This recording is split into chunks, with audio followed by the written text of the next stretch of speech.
Hey everyone, welcome to Judging for the Win. I'm Dave, and this is my daily ruling. Today's question comes to us from the True Stories collection, as in, it actually happened at an event that I was actually judging.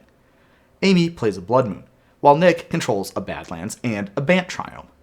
As you can tell, Nick is probably not super keen on Blood Moon, but he does have a Leyline Binding.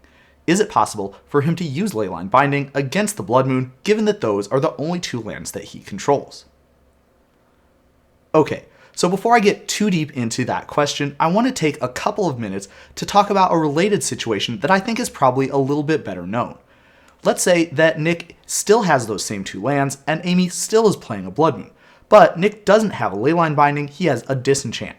Is it possible for him to disenchant the Blood Moon, given that those are the only two lands that he controls? And the answer to this question is that yes, he can. If you haven't seen this situation before, then all Nick has to do is tap for a white mana before the Blood Moon enters the battlefield, i.e. while it's still on the stack. And if he does that, then he'll be able to use that white mana as well as one mana from his other land in order to cast that Disenchant. This trick works because mana does not drain from your mana pool until a step or phase ends, and the game cannot end the current step or phase until after both players have passed priority, in other words, declined to cast a spell. So that would mean that Nick is always going to have an opportunity to use that white mana before it drains out of his mana pool to cast that Disenchant, and that's going to work out exactly the way that he hopes it will. Based on the fact that this is even a question at all, you might have already guessed that this trick is not going to work if Nick has a Leyline Binding rather than a Disenchant. And indeed, that is the correct answer. However, in order to see why, let's go through step by step and see where exactly the problem is going to come up. So we can start out by having Nick tap for a white, just like he did in the previous example. This part works exactly the same as it did before, so there's no problem here. Where we are going to reach a problem is going to be when Nick tries to actually cast the Leyline Binding. You see, Nick has to cast the Leyline Binding after the Blood Moon enters the battlefield. But at the time when the Blood Moon is on the battlefield, that means that all of his lands are going to be mountains instead of whatever land types that they used to be. So with that being the case, when the game is trying to calculate how much mana it would cost to cast the Leyline Binding, it's going to see that Nick only controls one type of basic land, and that means it's only going to cost one less.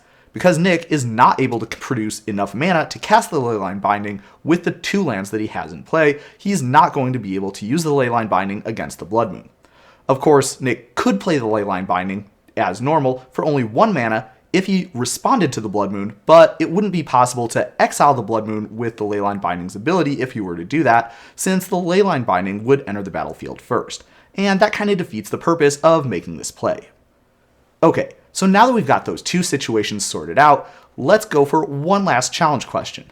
This time, Nick doesn't have a Disenchant, he doesn't have a Leyline Binding, but he does have a Prismatic Ending. Now, I know that Prismatic Ending is a sorcery, but I also know that a lot of the decks that play Prismatic Ending also play this card Teferi. So we'll assume that Nick used the Teferi +1, and that's going to be able to let him play this card as an instant. Now, there's one other thing that we need to pay attention to, and that's the fact that it would be really difficult to get 3 colors of mana out of only 2 lands. So for this last challenge question, we'll give Nick another land, any other land that you want in Magic's history. So, with this being the case, is Nick able to use the Prismatic Ending to exile the Blood Moon, and if so, what land would he need in order to make this happen? In order to pull this trick off, we're going to have Nick use the exact same idea that we had with the Disenchant example. We'll have him tap his Bant Triome for white and his Badlands for a black with the Blood Moon on the stack. That way, once the Blood Moon enters the battlefield, no matter what his last land is, as long as it's a non-basic land, it'll be able to tap for red. And that will give Nick 3 mana of 3 different colors, exactly what he needs in order to cast that Prismatic Ending against the Blood Moon the way he's hoping to do it. If Nick's last land is instead a basic land, the trick gets even easier. No matter what color that basic land taps for, Nick is still going to be able to tap for 3 different colors of mana, including at least 1 white.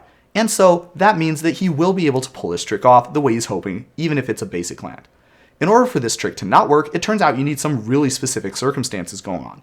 Nick's last land would have to somehow be unable to contribute a 3rd color of mana either before or after the Blood Moon enters the battlefield. As far as I'm aware, there's only one card in all of Magic's history that fits that criterion, and I'll let somebody in the comments explain to everybody exactly what card that is.